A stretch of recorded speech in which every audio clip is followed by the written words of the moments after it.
Primeira carta de Paulo aos Coríntios. Eu quero ler com você o capítulo 4. Nós vamos começar lendo o verso 21.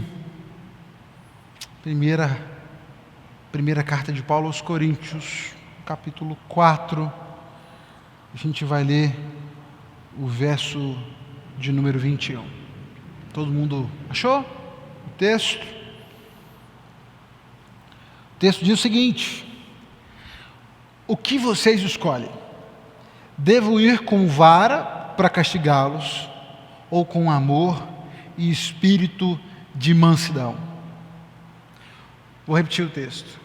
O que vocês escolhem?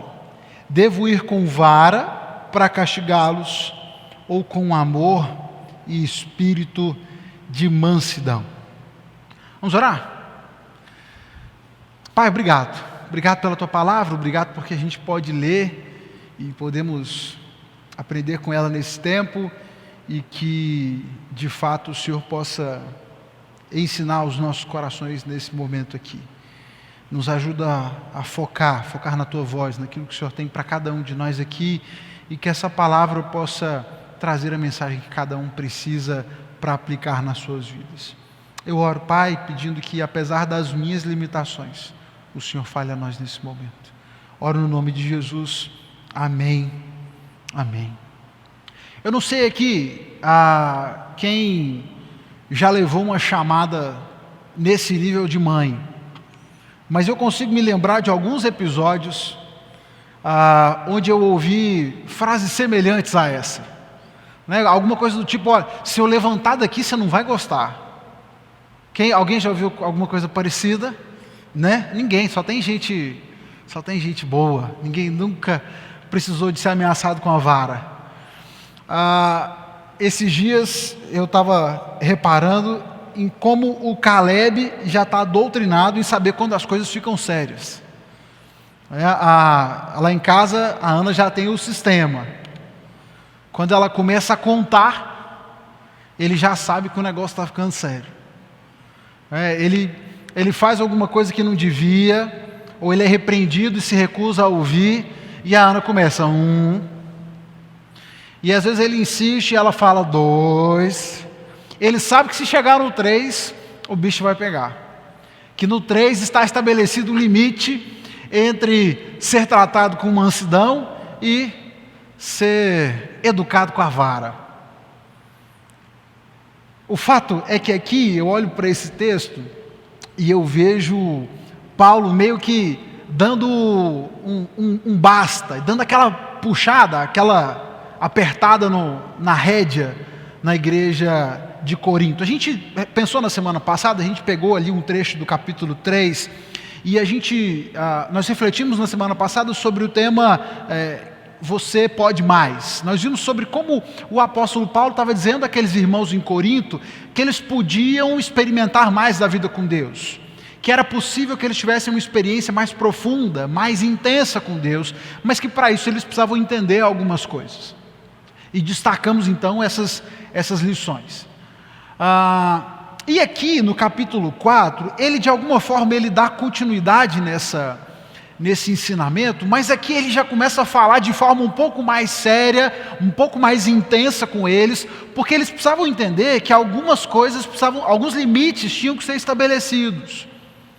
A conversa era séria, o papo estava sério ali, não dava mais para brincar com alguns conceitos, e eu acho que ainda hoje essas palavras são profundas e precisam ser levadas a sério, porque eu vejo que ainda hoje muita gente tem brincado com esses conceitos, e a gente precisa se perguntar, e a gente precisa responder essa pergunta: será que será que a palavra de Deus, será que o Senhor vai ter que vir atrás de nós com vara para castigar, ou poderemos ser tratados com mansidão?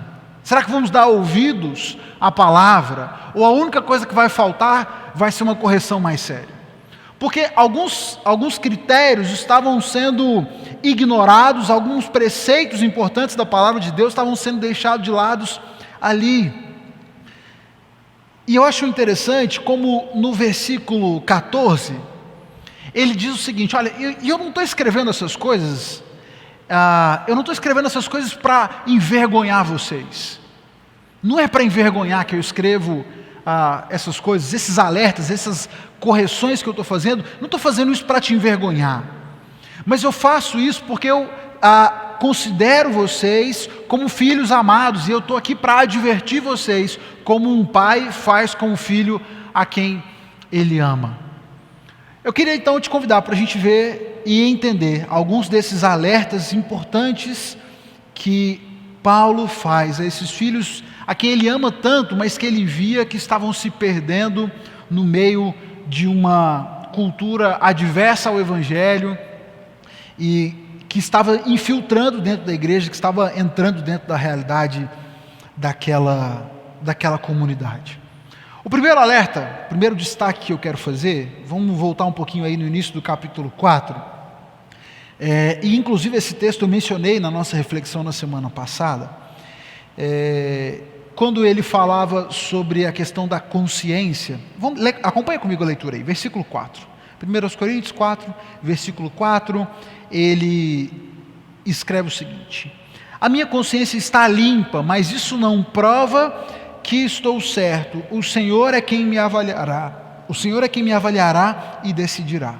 Portanto, não julgue ninguém antes do tempo, antes que o Senhor volte, pois Ele trará à luz nossos segredos mais obscuros e revelará nossas intenções mais íntimas, e então Deus dará a cada um a devida aprovação. Eu não sei como é que você se sente diante desse versículo 5, mas eu dou uma fraquejada diante desse texto. Acompanhe comigo de novo esse texto. Não julguem ninguém antes do tempo, antes que o Senhor volte, pois Ele trará à luz nossos segredos mais obscuros, revelará nossas intenções mais íntimas, e Deus dará a cada um a devida aprovação. Você se sente confortável quando você pensa que o Senhor trará à luz os seus segredos mais íntimos, que Ele conhece os seus segredos mais íntimos, as suas motivações, as suas intenções mais secretas?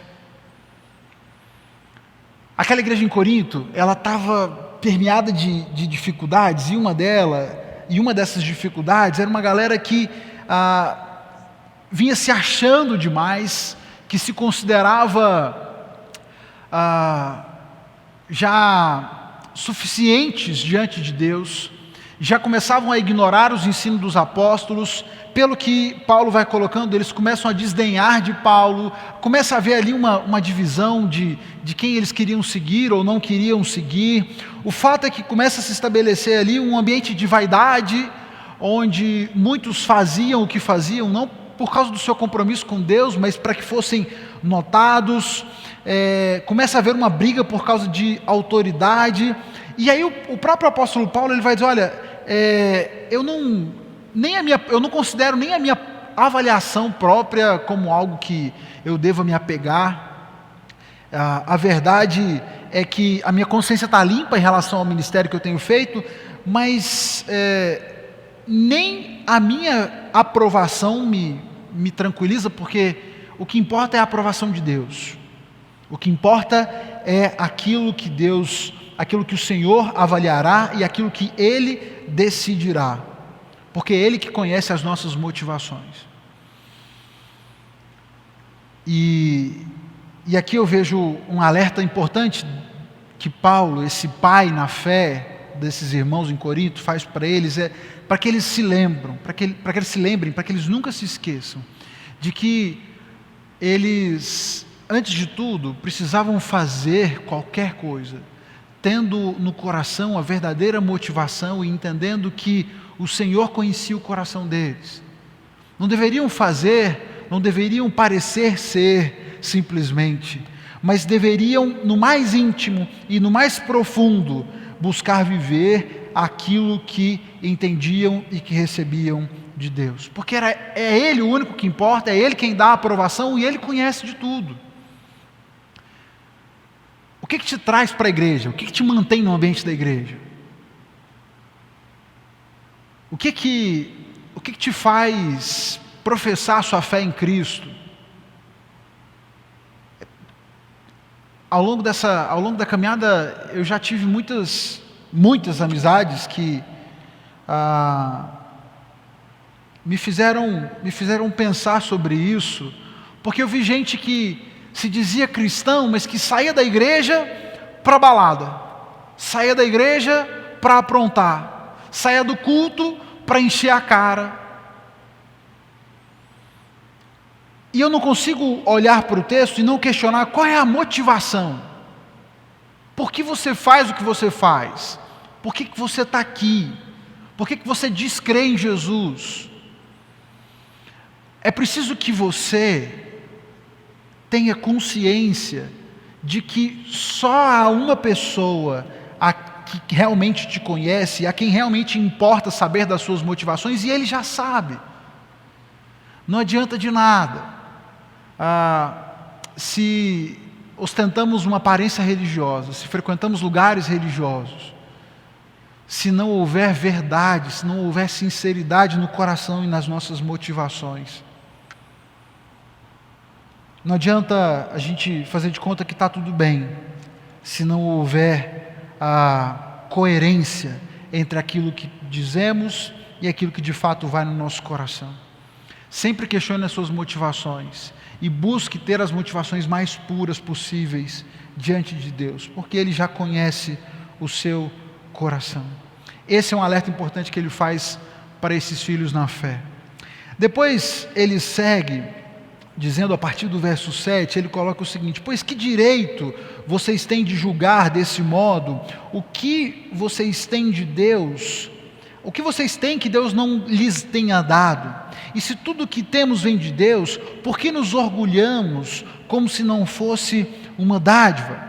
Depois que ele fala sobre motivação, depois que ele fala sobre essa pureza nas intenções, ele vai fazer um outro alerta sobre uma comunidade que não entendia, não vinha entendendo bem, que tudo que eles tinham na verdade vinha de Deus. Uma comunidade permeada pela vaidade, permeada pelo orgulho, uma galera que estava se achando demais. E ele vai dizer: olha, vocês estão se orgulhando de muitas coisas, mas sejamos sinceros e reconheçam, nada que vocês têm é de vocês, e se o que vocês têm não é de vocês, se não vem de vocês, por que se orgulhar?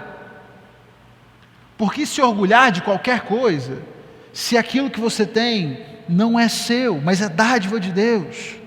Um pouco de humildade não faz mal a ninguém, e nós precisamos nos lembrar disso. Vivemos um tempo de esforço próprio, onde as pessoas trabalham e fazem de tudo para conquistar as coisas com as próprias forças. E a gente tem sido levado a acreditar que aquilo que temos por causa do nosso esforço. E temos tirado Deus da equação, e nos esquecemos que na verdade tudo aquilo que a gente alcança, ainda que tenha exigido de nós muito esforço, ainda assim continua sendo dádiva de Deus, continua sendo graça de Deus, e que sem Ele nós nada teríamos. Por que se orgulhar, se não é graça sua, se não vem de você? Aquele que caminha com Jesus precisa sempre se lembrar disso. Precisamos levar isso muito a sério. Trabalhe, se esforce, dê o seu melhor, faça de tudo para que você possa fazer boas escolhas e correr atrás daquilo que você gostaria de alcançar. Faça, vá ralar, vai agir, mas nunca se esqueça que em última instância tudo que nós temos é graça de Deus. Aqueles irmãos estavam se esquecendo disso, e isso trazia sérios problemas para eles. Paulo destaca um outro problema naquela comunidade, uma outra dificuldade que acontecia entre eles, é que eles estavam querendo parecer sábios demais aos olhos de todo mundo. E nessa tentativa de quererem ser sábios e de se adaptarem bem à comunidade, à sociedade, eles estavam abrindo mão dos princípios, estavam abrindo mão da verdade do Evangelho. E Paulo vai falar: peraí, vocês estão querendo viver melhor do que a gente, vocês não estão percebendo um problema aí não? Olha o que Paulo escreve a partir do verso 10. Ele diz o seguinte: nossa dedicação a Cristo, quando ele fala nossa, ele fala dele, dos outros apóstolos. Ele diz: nossa dedicação a Cristo nos faz parecer loucos, mas vocês afirmam ser sábios em Cristo. Nós somos fracos, mas vocês são fortes. Vocês são respeitados, mas nós somos ridicularizados. Até agora passamos fome e sede, não temos roupa necessária para nos manter aquecidos, somos espancados, não temos casa, trabalhamos arduamente com as próprias mãos para obter o sustento, abençoamos quem nos amaldiçoa, somos pacientes com quem nos maltrata, respondemos com bondade quando falam mal de nós, e no entanto até o momento temos sido tratados como a escória do mundo, como o lixo de todos. Vocês não estão vendo um problema aí não? Nós temos seguido o Evangelho, temos pregado o Evangelho, e tudo que a gente tem encontrado do mundo tem sido perseguição, desprezo, todo mundo acha que a gente é louco, e vocês estão querendo ser igreja, e estão querendo pousar de sábios, estão querendo ficar bem com todo mundo, querem ser respeitados, acham que é possível conquistar o respeito desse mundo tão corrompido. Existe um problema aí. E deixa eu falar uma coisa para você, esse problema continua permeando a nossa igreja, e quando eu falo nossa igreja, eu falo a igreja como um todo, nos dias de hoje. Eu vejo uma galera que está tão preocupada em ser aceito por todo mundo, e parecer sábio, e querem ser bem vistos, e estão abrindo mão de tudo, abrindo mão dos princípios, abrindo mão da loucura do Evangelho, mas o Evangelho é loucura. Não dá para você crer na loucura do Evangelho e não ser visto como louco.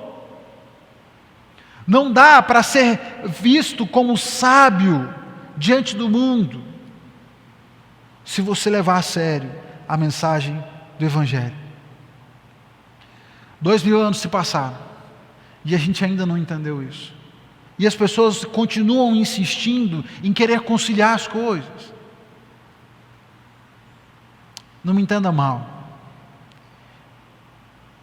Não quer dizer que a gente vai sair por aí chutando tudo e todos. Inclusive, ele vai tratar um pouco mais disso lá na frente, a gente vai chegar lá no texto. Mas não dá para você querer concordar com todas as loucuras do seu amigo ateu, convicto. Não dá para você concordar com tudo que ele pensa da vida e dizer que acredita em Jesus. E dizer que ama Jesus, e dizer que ama o Evangelho.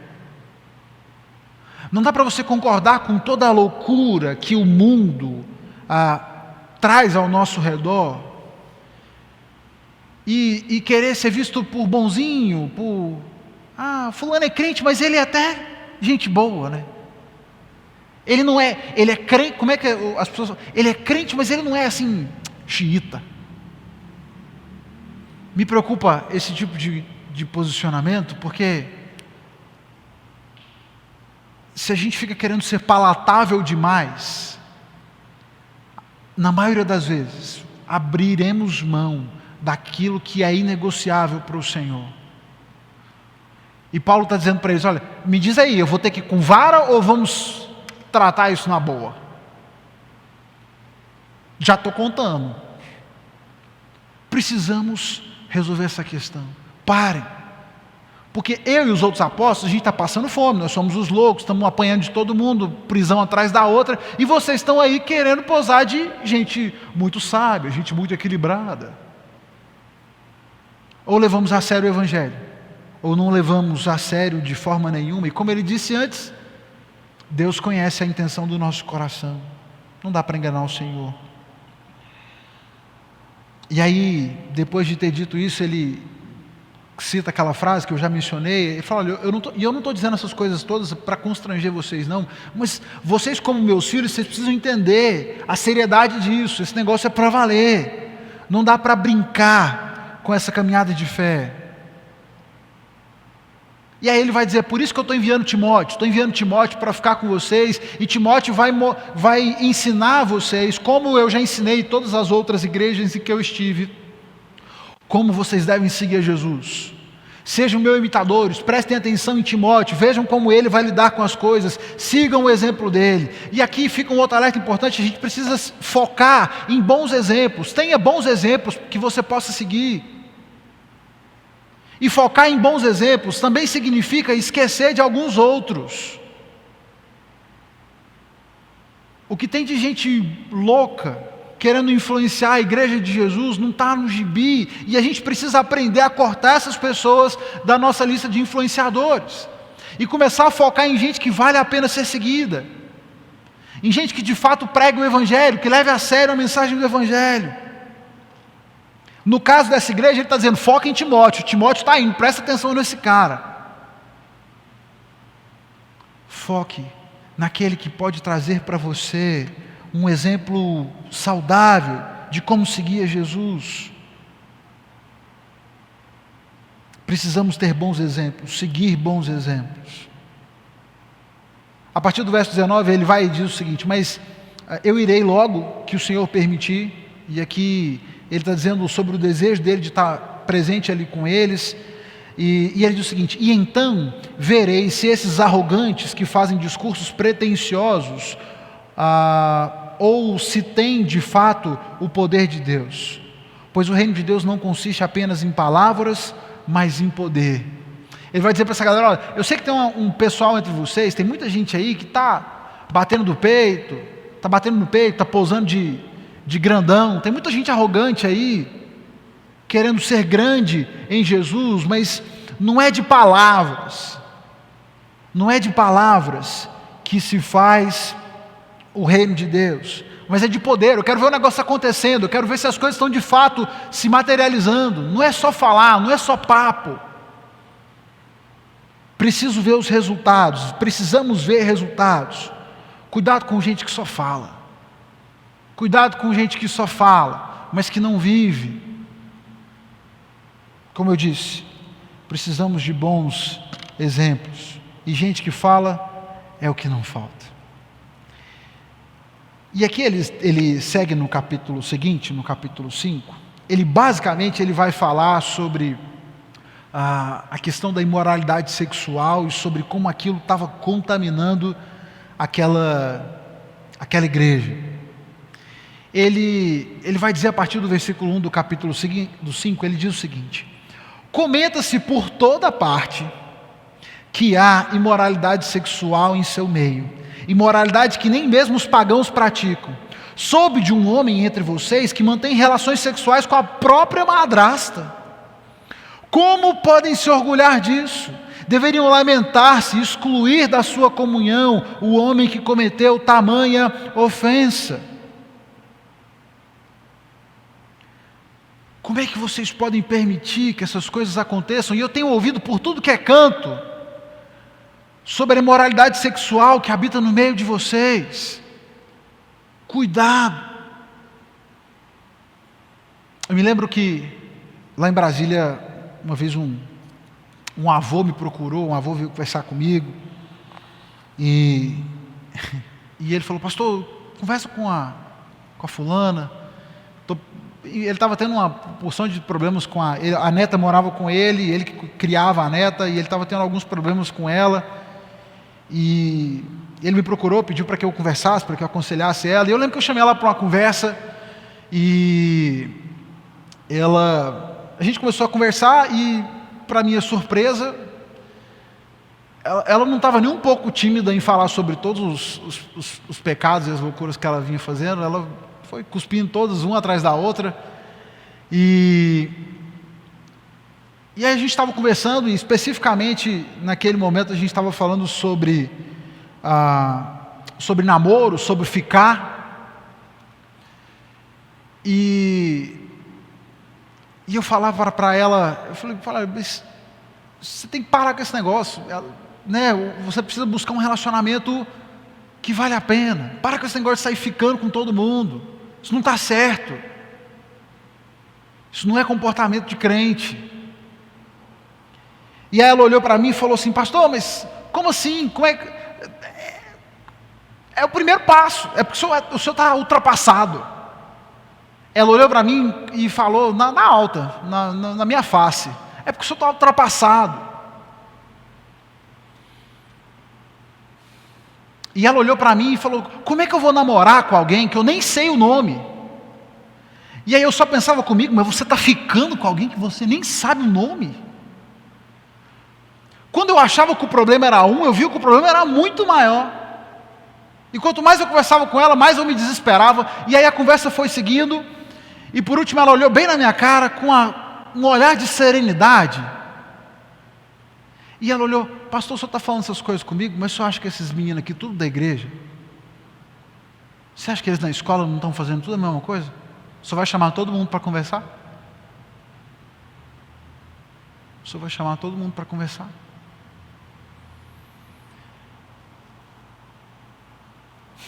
A gente precisa levar a sério aquilo que a gente professa.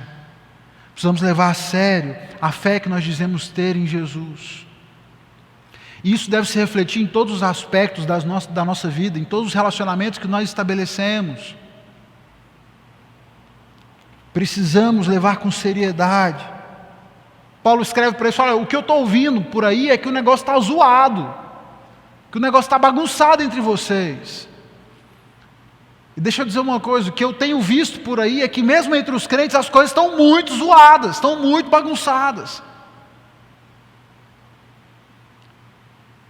A gente precisa, se o preço é ser tido como antiquado, você tem que estar disposto a pagar o preço. Você precisa estar disposto a pagar o preço de ser antiquado, de ser louco, de ser estranho. Porque é esse o preço de seguir Jesus. Não queira ser enturmadinho, não queira ser sábio, não queira se enquadrar bem com todo mundo, queira seguir Jesus. Cuidado. Essa questão da sexualidade é muito perigosa, tomem cuidado com isso. Cuidado. E aí o último destaque que eu quero fazer nesse texto é que depois de falar sobre essas questões e essas questões de sexualidade, sobre como eles deveriam levar a sério, deveriam tirar do meio deles aqueles que se recusavam a caminhar como deveriam, ele diz o seguinte, verso 9: quando eu lhes escrevi antes, disse que não deveriam se associar com pessoas que se entregam à imoralidade sexual. Ele diz: olha, quando eu escrevi para vocês da outra vez, eu já tinha dito para vocês que vocês não deveriam se relacionar, se associar com pessoas que se entregam à imoralidade sexual. Com isso, porém, eu não me referia aos descrentes que vivem em imoralidade sexual, ou são avarentos, ou que exploram os outros, ou adoram ídolos. Vocês teriam que sair desse mundo para evitar pessoas desse tipo. O que eu queria dizer era que vocês não devem associar a alguém que afirma ser irmão, mas vive em imoralidade sexual, ou é avarento, ou adora ídolos, ou insulta as pessoas, ou é bêbado, ou explora os outros, nem ao menos comam com gente assim. Não cabe a mim julgar os de fora, mas certamente cabe a vocês julgar os que estão dentro. Deus julgará os de fora, portanto eliminem o mal do meio de vocês. Não cabe a mim julgar os de fora, certamente cabe a vocês julgar os que estão dentro. Deus julgará os de fora, portanto eliminem o mal do meio de vocês. Poxa vida, que texto! Você sabe o que eu percebo? A igreja hoje, especialmente, ela parece muito preocupada em querer impor princípios para os de fora. As pessoas estão aí desesperadas, querendo militar a causa de Jesus, querendo impor leis para os outros que não querem saber de Jesus, que não servem a Jesus. E aqui Paulo, ele diz um negócio: olha, quando eu falei para vocês que vocês deviam se afastar das pessoas que praticassem imoralidade sexual, eu não estava falando das pessoas que não compartilham da fé, porque se fosse assim, vocês tinham que sair do mundo. E não dá. Vocês estão inseridos nesse mundo. Julguem com muito mais, levem com muito mais seriedade, levem muito mais a sério entre vocês é que esse negócio precisa ser levado a sério.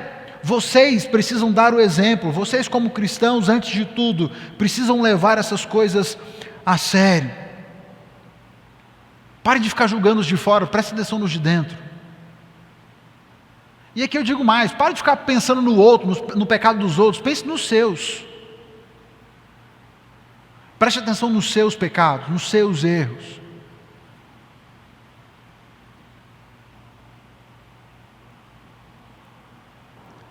Será que se a gente for levar a sério o que ele coloca aqui, que eles não deveriam nem comer com gente que se dissesse irmão, mas vivesse imoralidade sexual, fosse avarento, adorasse ídolos, ou insultasse as pessoas, ou é bêbado, ou explora os outros? Será que ia sobrar gente para a gente sentar para comer? Será que você seria deixado na mesa? Às vezes a gente quer impor a moralidade sobre os outros, queremos cuidar do comportamento dos outros, e Paulo está dizendo: vocês precisam cuidar dos de vocês, precisam cuidar daqueles que são da igreja, cuidem do comportamento de vocês.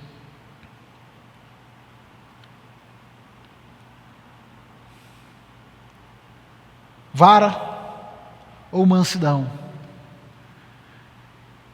é a chamada de atenção que Paulo dá aos irmãos em Corinto. Me digam aí, devo encontrar com vocês com vara, ou vamos tratar dessas coisas com mansidão? Levem a sério. Parem de brincar de fé. Parem de brincar de seguir Jesus. Aqueles irmãos podiam experimentar muito mais da sua caminhada com Deus. Isso era um fato, e ele falou sobre vários aspectos disso antes. Mas eles precisavam entender que precisavam levar com seriedade aquela caminhada. O desafio que eu deixo para a gente hoje é que pensemos sobre como nós temos caminhado, como nós temos seguido a Jesus. Será que você tem levado a sério o Evangelho e você tem vivido isso? Ou será que a gente está precisando aí de um encontro com essa vara divina para nos trazer o alerta, para nos trazer a consciência e nos fazer perceber a nossa caminhada equivocada? Eu não sei como é que você tem caminhado até aqui, mas o desafio que eu deixo para você é que repense as suas ações e que leve a sério os ensinos do Evangelho.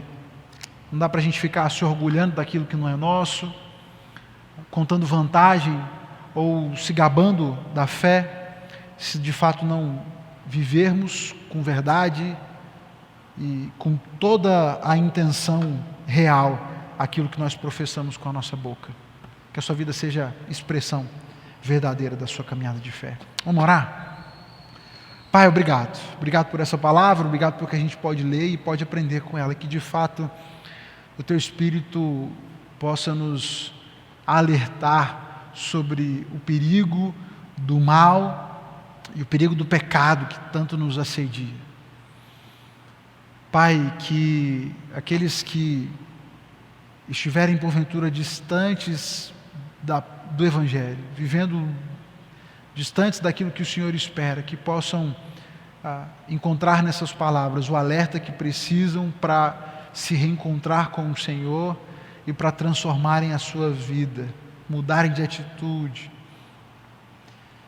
Nos ensina a cada dia a nos preocupar mais conosco mesmo, com as nossas atitudes, com as nossas escolhas, e menos com os outros, para que assim possamos testemunhar do Evangelho e de fato fazer diferença onde nós estamos. Que a loucura do Evangelho seja materializada nas nossas vidas, nas nossas escolhas, e que a gente possa se alegrar disso, que nos alegremos em viver a diferença, a estranheza do Evangelho, e que isso possa testemunhar a Tua palavra às pessoas que nos cercam. Eu oro grato, no nome de Jesus. Amém. Amém.